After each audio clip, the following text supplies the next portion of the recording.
koalisi dari pusat tadi itu, ada koalisi perubahan. Mungkin porosnya WH, Nasdem, PKS itu bisa main di situ. Iya. Tetapi kalau melihat track recordnya PKS, apa iya dia berani head to head dengan dinastinya Rau? Kan gitu kira-kira. Nah, PDIP misalnya, koalisi apa Indonesia Saset apa itu istilahnya, kan bisa juga PDIP dengan siapa? Dia punya figur loh, Rano Karno misalnya. Dan satu lagi misalnya koalisi Indonesia Maju, mungkin Bu Airin lah yang sudah punya rekom dari Golkar. Dia bisa dengan siapa? Basis elektoral yang begitu campur ini yang harusnya membuka mata bagi mereka yang ingin berkontestasi gitu. Siapa mereka? Ya tentunya kalau kita lihat sudah beredar lah. Secara implisit politik menurut saya ya memang kelihatannya mereka cuma tebar pesona.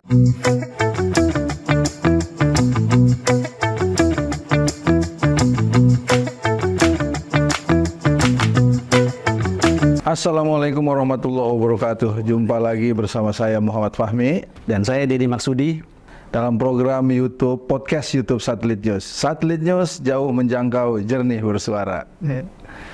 Dad, ini kita udah lama nggak podcast setelah libur puasa Lebaran. Jadi ini podcast kita perdana. Nah ini kita sudah kedatangan tamu luar biasa. Jadi kita mau bahas soal pilkada pemilihan Gubernur Banten dan Wali Kota Bupati Tangerang Raya. Nah sudah hadir di sini narasumber kita Bang Adib. Siap. Assalamualaikum Bang Adib. Waalaikumsalam warahmatullahi wabarakatuh. Siap. Apa kabar? Alhamdulillah sehat. Jadi beliau ini dia selain pengamat politik, pengamat kebijakan umum juga, kebijakan publik. Dosen politik di Unis ya? Ya, betul Pak. Beliau ini waktu pileg dan pilpres sibuk sekali kan? Iya. Jobnya banyak sebagai pengamat ya? Pengamat politik. Kalau kita baca-baca itu ini banget, pernyataan beliau tuh di lembaga Kajian Politik Nasional, KPAP.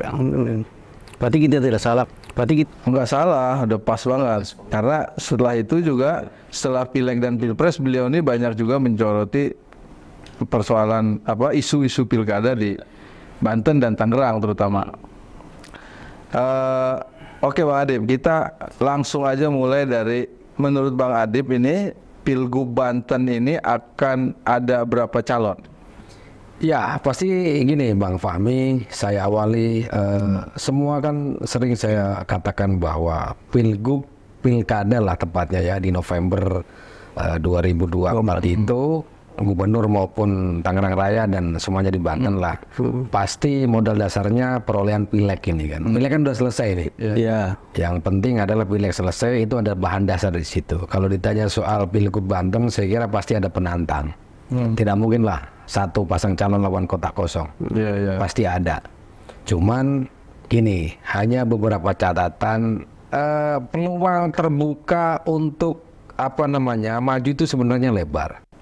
Tergantung mereka punya tim dan punya gagasan sebenarnya. Dua enggak satu calon lah ya. Betul. Karena dua itulah hal pokok yang harusnya bisa ditawarkan kepada publik. Timnya siapa dulu? Dan yang kedua adalah apa programnya? Yang mohon maaf yang saya ikutin selama ini, mereka ini kan hanya tebar spanduk. Sebenarnya mereka tuh mau ngapain sih kan gitu kira. Itu yang belum bisa dimaknai oleh publik mau ngapain sebenarnya. Ingat, basis elektoral di Banten ini kan berbeda-beda. Antara mohon maaf Lebak dan Tangerang tentunya berbeda. Tangerang mungkin banyak kaum urban juga yang duit itu nggak mau misalnya. Tentunya mereka juga pengen gagasan. Orang-orang urban itu apa sih sebenarnya? Fasilitas publik sebenarnya yang mau diharapkan. Bagaimana mereka nggak banjir, bagaimana aksesibilitas misalnya, bagaimana transportasi massal gitu, perilaku nggak koruptif gitu. Kita tanyakan mungkin saudara kita yang di Lebak atau di Bandung pasti akan beda gitu. Nah, basis elektoral yang begitu campur ini yang harusnya membuka mata bagi mereka yang ingin berkontestasi gitu. Siapa mereka? Ya tentunya kalau kita lihat sudah beredar lah. Secara implisit politik menurut saya ya memang kelihatannya mereka cuma tebar pesona. Tetapi secara eksplisit politik sebenarnya mereka itu pengen menjadi calon gubernur gitu loh. Yang ada kan hanya baliho-baliho kan. Paling satu, suka atau tidak, yang saya lihat itu Airin lah ya, yang menurut saya memang sejak awal itu dia nggak mau instan, sudah jelas bakal calon gubernur. Dan terbukti adalah apa? Hasilnya sekarang bahwa Golkar itu lagi on fire mesin politiknya. Maka dari itu ketika dinastinya beliau juga dinasti Rawi lah ya, kalau orang Banten itu familiar menyebut begitu ya, dinasti Rawi ini dengan logistik yang kuat, saya kira memang peluangnya besar. Tetapi tetap saja bisa dikalahkan kalau menurut saya. Tergantung siapa yang mau melawan gitu loh. Karena kan selain Bu Airin itu ada Pak Wahidin yang juga dia mantan gubernur 2017-2022 ya. Yang hasil pembangunannya juga bisa dilihat sebetulnya. Jadi Bu Airin kalau dia terlena dengan kemenangan Golkar ya di pileg kemarin itu juga bahaya kan, karena lawannya juga nggak. Kalau saya melihat kan peta koalisi dari pusat itu bisa diturunkan ke bawah sebenarnya. Misalnya koalisi Indonesia Maju kan ada Golkar, ada Gerindra. Tapi koalisi perubahan juga bisa sebenarnya. Ingat loh, efek ekor jasnya Anies ini juga gede di Banten. Di Banten itu misalnya kelemahan Bu Airin apa misalnya? Dia adalah tokoh perempuan. Kan gitu. Banten daerah santri, pemimpin perempuan bagaimana misalnya. Itu kelemahan. Tapi tentu saja dengan track record dia di Tangsel juga banyak kelebihan kan gitu. Di AWH tadi Bang Fahmi katakan misalnya banyak misalnya gagasan atau pembangunan yang bisa dirasakan oleh orang Banten misalnya. Itu juga bisa dijual sebenarnya. Maka dari itu bahwa koalisi dari pusat ini bisa diturunkan ke bawah dan akhirnya nanti bisa head to head sebenarnya. Bisa juga mungkin Rano Karnonya PDIP, kan nggak mungkin juga PDIP berdiam diri dengan perolehan suara yang tadinya juga pemenang gitu kan gitu. Nah, saya kira dinamika masih bisa berjalan sebenarnya. Yang pasti adalah kalau dihitung 1 sampai 100, saya melihat bahwa gagasan ini belum ada yang ditawarkan. Kalau 1 sampai 100 paling hanya 10% lah yang baru mereka tawarkan itu sebenarnya. Makanya kita harus kelurakan kepada publik sebenarnya rakyat Banten ini mau apa sih sebenarnya. Itu harus ditangkap oleh mereka. Itu loh. Ya. Gitu. Tapi sebelum ngomongin soal calon ya, menurut Bang Adi terkait dengan konstelasi parpol ya, karena kita tahu di Banten ini perolehan suaranya sangat ketat. Ada 4 parpol yang mendapatkan 14 kursi, Golkar, PDI, Gerindra, dan satu lagi Nasdem ya, atau satu lagi ada 4 PKS. Ini ada 14 kursi. Jadi konstelasi nanti koalisinya seperti apa? Karena dan belum ada parpol yang mengusung sendiri. Iya, salah satu yang sering saya kritisi adalah bahwa demokrasi ini dalam tanda kutip lemahnya adalah begitu transaksionalnya ini loh yang luar biasa. Kalau kita bicara itu, suka atau tidak, dinasti Rau paling unggul. Pengertiannya apa? Dia akan sangat mudah mengondisikan partai-partai itu sebenarnya. Karena transaksional tadi itu, Pak. Makanya tadi saya katakan kalau ini bisa dicegah, harusnya yaitu tadi koalisi dari pusat tadi itu ada koalisi perubahan. Mungkin porosnya WH, Nasdem, PKS itu bisa main di situ. Tetapi kalau melihat track recordnya PKS, apa iya dia berani head to head dengan dinastinya Rau? Kan gitu kira-kira. PDIP misalnya koalisi Indonesia Saset apa itu istilahnya, kan bisa juga PDIP dengan siapa? Dia punya figur loh, Rano Karno misalnya. Dan satu lagi misalnya koalisi Indonesia Maju, mungkin Bu Airin lah ya sudah punya rekom dari Golkar. Dia bisa dengan siapa? Nah, saya kira bahwa semuanya masih dinamis. Tetapi kalau Abang bicara misalnya partai itu memang transaksional. Sebenarnya itu yang sering kita kritisi. Ya makanya memang tidak ada satupun partai yang bisa sendiri mengusung calon gubernurnya. Karena kalau jumlah kursi DPRD Banten hasil pemilu 2024 itu kan nambah. Dari 85 jadi 100. Berarti kan 20% jumlah kursi kan berarti 20 kursi. Nah, yang ada sekarang semua 14. Nah, maka itu juga mungkin Bu Airin dalam pernyataannya baru-baru ini dia akan daftar ke semua partai. Jadi nyambung tuh sama yang tadi Bu Adi bilang. Jadi Bu Airin yang kita sebut misalnya dinasti Rau memang bisa membangun komunikasi, sangat memungkinkan membangun komunikasi dengan semua partai ya. Iya, kalau saya katakan tadi kan, dinasti Rau ini kan pemain lama. Pengalaman ya. Menurut saya paling seru itu. Coba kita, kita bicara realitas saja. Sudah dicap dinasti korup misalnya, tapi bisa menang kok. Iya. Bahkan pilkada 2024 ini adalah momentum mereka bangkit loh. Bisa Anda bayangkan Tangsel representasinya menang. Kabupaten dan Golkar juga menang. Kota Tangerang juga menang. Serang kabupaten menang. Mohon maaf, itu mestinya raw sebenarnya kalau menurut saya. Ya memang ada di Golkar gitu. Iya. Ketika Bu Airin akan menjajaki semuanya, ini kan bentuk kematangan seorang politisi sebenarnya. Ya politisi dinamikanya begitu pasti. Iya. Mau mereka dapat rekom dari sini, tapi penjajakan itu berlanjut. Tadi saya katakan transaksional dalam politik itu mereka akan bicara sama kayak bisnis, Bang. Mana yang menguntungkan, kita jalan di situ. Kan nggak ada teman yang abadi. Yang ada kan kepentingan yang abadi. Gitu. Kira-kira begitu. Apalagi dalam melihat peta politik Banten yang lalu-lalu kan begitu. Tetapi saya begini Bang Fahmi, bahwa Pak Pemret, saya menganalisa, memprediksi mungkin ada 3 pasang calon. 3 ya. Ya tadi itu koalisi pusat itu representasi dari Indonesia Maju mungkin Golkar, Gerindra, porsi misalnya Indonesia koalisi perubahan WH, ada figur di situ WH, dan ada juga misalnya soal PDIP kan bisa dengan siapa gitu misalnya. Saya kira bisa-bisa saja karena memang ini masih cair lah, karena kan pendaftaran itu kalau nggak salah Agustus ya. Masih Agustus akhir ya, masih ada waktu lah di Mei, Juni. Ini kan terus gitu kan. Makanya kan seperti podcast kita ini kan kita memantik bagaimana sebenarnya publik itu mau apa sebenarnya. Betul. Gitu. Ya kan tadi kita sebut 3 nama itu. Kalau mengacu pada koalisi Pilpres. Sementara masih ada calon-calon gubernur lain yang spanduknya juga bertebaran dan ada sekelompok masyarakat yang mengusung, misalnya kayak dari Demokrat ada Iti Jayabaya, ada Arief Perwismansyah, terus ada Dimyati, ya. Ada Ratu siapa? Ada Ratu siapa tuh? Ratu Ajeng gitu lah. Anak tokoh Banten lah, tokoh ulama Banten kalau nggak salah itu.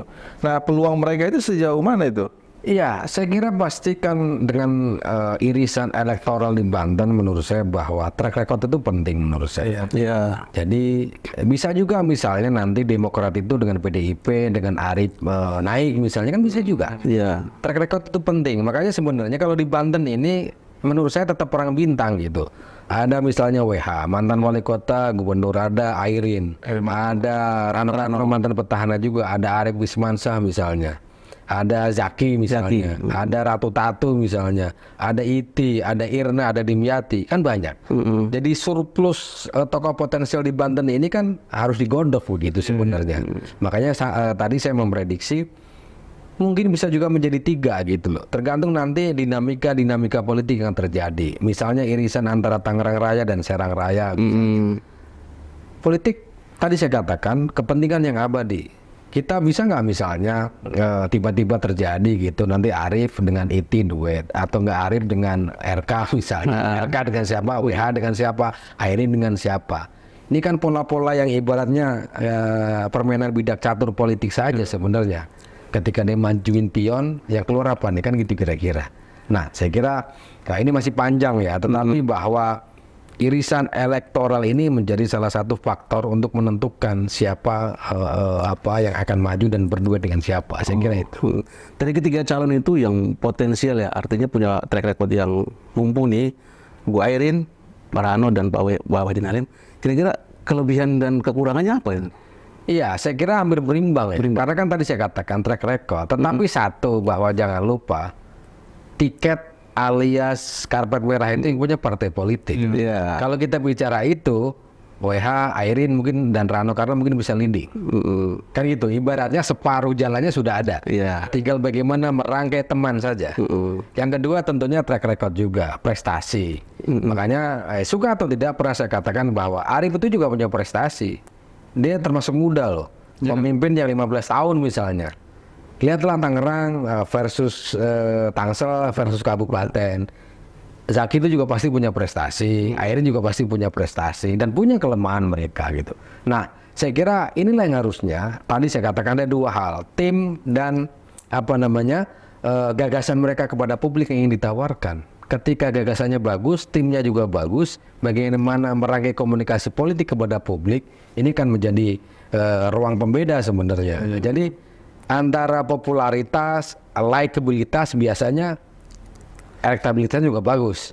Tapi belum tentu popularitas, elektabilitas juga bagus. Kira-kira. Dan segudang pengalaman juga mereka pasti punya gitu kan. Tapi bahwa semuanya masih bisa dirangkai sebenarnya masih cair gitu, Bang Fahmi. Strategi apa yang mesti mereka lakukan selain yang kata Bang Adib tadi spanduk-spanduk doang itu? Misalnya apa mereka perlu turun dan menjelaskan soal visi misi ke masyarakat atau? Iya. Skala prioritas di Banten ini kan banyak. Bagaimana kebijakan publik yang berawal dari kebijakan politik itu kadang-kadang kan tidak menyentuh kepada ekses yang dibutuhkan publik kan. Soal macet, soal banjir, soal pengangguran, lapangan kerja, indeks kebahagiaan, indeks pembangunan manusia, akses pendidikan, akses kesehatan. Ini kan susah untuk terselesaikan. Bahkan sering saya kritik PJ gubernur yang menurut saya ada real gubernur aja nggak bisa gitu loh. Gitu. Bagaimana penekanan inflasi ketika kita misalnya recovery setelah COVID. Ini kan apa pokok-pokok prioritas yang harus krusial diselesaikan. Itu kan PR-nya sebenarnya. Nah, itulah yang harusnya diramu menjadi sebuah strategi begitu. Tetapi lagi-lagi politisi kita itu rata-rata kan transaksional. Money politiknya kan Banten termasuk yang tinggi gitu. Ini yang harus kita sorot gitu sebenarnya. Inilah yang harusnya tidak boleh, bahwa mereka harus jualan gagasan gitu kan. Apa? Ya memang itu sangat kurang itu. Iya. Kita rasakan sangat kurang. Betul. Misalnya ketika saya harus menyelesaikan persoalan pengangguran, di saat eksodus pabrik-pabrik dari Banten itu mengarah ke Jawa, apa yang harus saya lakukan? Kan gitu kira-kira. Nah ini kan nggak ada gitu, yang ada kan cuma spanduk, mohon maaf lahir dan batin. Saya ibu nggak ngerasa punya salah, bapak susah minta maaf ya kan, kira-kira nggak punya salah ya. Gitu. Iya. Ya, tadi kebetulan nyinggung soal PJ Gubernur Al Mukhtabar ya. Kalau dia itu kemungkinannya gimana di Pilgub sekarang nih? Iya. Nyalon apa? Saya kira kecil, tapi tetaplah kalau kita bilang nggak bisa masuk salah juga. Politik itu penuh dengan strategi dan dinamika. Peluangnya ada tapi kecil menurut saya. Karena tadi saya katakan Bang Fahmi bahwa modal dasar itu kan tiket. Saya mau ngasih tiket Al Mukhtabar. Apa kita akan uji dengan popularitasnya, likabilitasnya, tingkat kesukaan dia, dan elektabilitasnya kan gitu kira-kira. Itu yang saya kira dia berat juga gitu. Tetapi saya sih memprediksi bahwa cagup cawagup itu nggak jauh dari nama-nama yang beredar lah. Kita ini menurut saya surplus lah. Iti dua kali, Erna 2 kali, ada Dimyati, belum yang muda-muda. Belum Tato, belum Andika, belum Mansa, Arif, banyak lah. Belum Airin, belum banyak lah menurut saya. Dan inilah yang harus diramu. Tapi kalau tadi abang lihat bahwa katanya Bu Airin mau daftar kemana-mana kan sama polanya. Bahwa politik itu masih dinamis, semuanya masih bisa dijajaki. Sama seperti Pak Ben kan, walaupun sudah ada rekom Golkar, tetap aja mau daftar ke yang lain kan. Iya. Itu kan sinyal pesan komunikasi politik bahwa kita siap bekerja sama. Kan itu maksudnya lah. Kalau sendiri nggak bisa nyalon dia karena kursinya nggak cukup dia, perahunya nggak cukup. Betul. Tapi masih beragu nggak itu terkait dengan Tangerang Raya yang menentukan yang menguasai Tangerang Raya menentukan menjadi gubernur? Saya setuju dengan pendapat abang bahwa Bang Pemret kalau tidak salah ya, Tangerang Raya ini ke pemilik suara 50% lebih kan di Pilgub Banten. Ini sangat menentukan gitu. Yang kedua adalah bahwa sumber daya manusia, sumber daya pendapatan Tangerang Raya ini kan juga memunculkan egoisme politik juga, dan saya kira itu wajar gitu kan. Iya dong. Tingkat PAD itu kan yang support dari Banten kan ke sini. Jadi menurut saya memang ya egoisme politik itu akan muncul gitu loh. Tetapi saya kira bahwa perpaduan antara Tangerang dan Tangerang Raya dan Serang Raya menurut saya berlaku gitu. Masih berlaku ya. Tetapi untuk kali ini saya memprediksi kalaupun Tangerang Raya dan Tangerang Raya selama punya gagasan bisa dijual juga sebenarnya. Jadi pakem itu bisa patah Bang gitu. Ya kalau ngomong Tangerang Raya kan yang kuat dari calon yang ada itu ya Airin kuat di Tangerang Raya kan. Rano juga sempat jadi wakil bupati ya kuat juga. AWH wali kota Tangerang, dan kemarin perolehan suara dia di Pilgub 2017 tuh kota Tangerang tinggi. Arif Bismansa 15 tahun di kota Tangerang tentu kan kuat tuh ya. Iya. Ya tokoh-tokoh lain kan kayak Dimyati yang memang banyak juga spanduknya di Kota Tangerang. Kalau dia mencoba mengambil simpati dari masyarakat Kota Tangerang udah ketinggalan lah. Ya. Walaupun bisa tapi sedikit mungkin kan ya. Tidak punya investasi track record lah. Ya. Tadi saya katakan tetaplah track record bahwa orang kan akan melihat hasil kerja nyata begitu kira-kira kan. Makanya misalnya kalau Bu Airin di Tangsel, mungkin dikritik ya, Tangsel kan mungkin banyak yang ngerjain pengembang. Bukan Pemkot juga kan. Kalau dibandingkan dengan Kota Tangerang mungkin beda. Saya pernah berstatement soal itu. Kota kalau salah 13 kecamatan ya. 13. Rata-rata memang dibangun Pemkot sendiri. Kalau Tangsel kan cuma yang besar nggak ada kalau di kota. Ya, kalau Tangsel misalnya 7 begitu. Orang pasti akan melihat soal itu. Gitu kan. Misalnya Zaki sudah ngerjain apa di kabupaten. Siapapun itu misalnya pasti punya track record Pak. Gitu kan. Makanya saya katakan bahwa mohon maaf kalau pemimpin yang dari arah mohon maaf Serang Raya untuk mengambil simpati dari sini sudah ketinggalan betul tadi itu. Karena mereka sudah punya investasi di sini. WH misalnya, nggak pernah jadi wali kota juga. Nah, track record itu akan dilihat oleh publik. Makanya balik lagi adalah kata kuncinya soal bagaimana punya tim dan strategi tadi itu gagasan gitu. Apa yang ditawarkan kepada publik? Oh, Arif pernah bangun ini, oh Airin pernah bangun begini gitu. Saya hakul yakin bahwa orang Serang Raya, Lebak, Pandeglang juga pasti ngiri ngeliat kemajuan Tangerang. Iya, Mas. Iya, jangan-jangan mereka juga keren juga tuh Tangerang Raya kan, ngeliat Gading Serpong, ngeliat BSD, ngeliat Modern misalnya kan gitu kira-kira. Misalnya kawasan kuliner Pasar Lama di Kota Tangerang itu sekarang ditiru juga di Kota Serang tuh ada kawasan kuliner dengan nama yang sama, Pasar Lama, arah menuju tempat wisata Banten Lama. Nah, hal-hal seperti itu kan harusnya leading kan ternyata gitu. Makanya saya katakan bahwa ketika Tangerang Raya punya basis suara 50% lebih, banyak track record pemimpinnya juga menurut saya menghasilkan kerja yang begitu bagus. Saya malah punya prediksi bahwa pakem antara Tangerang Raya dan Serang Raya bisa patah. Tangerang Raya dan Tangerang Raya juga bisa jadi ini barang. Kan gitu kira-kira. Tergantung tadi itu. Apa yang ditawarkan kepada publik gitu. Iya. Tadi Bang Ade menyebut juga soal Zaki Iskandar. Sekarang kan dia posisinya itu ketua DPD Golkar DKI Jakarta.